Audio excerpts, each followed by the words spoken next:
What do you do? કારણ કે તમારા પર એ પ્રેશર તો કોન્સ્ટન્ટલી રહેતું જ હશે કે ભાઈ ફિટ દેખાવું પડે કોન્સ્ટન્ટલી, કારણ કે તમે એક્ટિંગ ફિલ્ડમાં છો એટલે. હા, ડેફિનેટલી એ પ્રેશર રહી છે.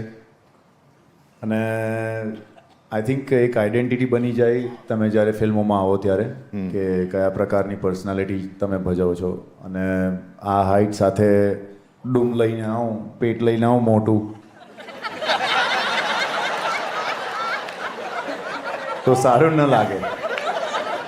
બરાબર. ટી શર્ટ ખેંચવાથી ચરબી નહીં જતી. આવું મને મારો જીમ ટ્રેનર કહેતો હતો. મારે બી સેમ જ છે, મેં ખેંચવાનું જ બંધ કરી દીધું. હા, એ ખેંચીને તો અહીંયા છાતી અને એના વચ્ચે આમ ભરાઈ જાય છે આમ. પછી એવું લાગે મેં બ્લાઉઝ પહેરી છે એટલે એટલે મારે વચ્ચેથી પેલી વચ્ચે જે થર છે ને બે ચરબીવાળા વચ્ચેનો ત્યાંથી આપ કાઢવું પડે. આપણે બે લેવલ પર છે ને કે આપણા માટે આગળ જતા ટી શર્ટ બને જ નહીં, આપણે સીધા બ્લાઉઝ જ લેવા પડશે. વી હેવ ટુ વર્ક લાવ. હાલા બહુ ખરાબ લાગે બ્લાઉઝ પે તો. કેવું ખરાબ લાગે. એમાં શું ઊંધી પહેરવાની?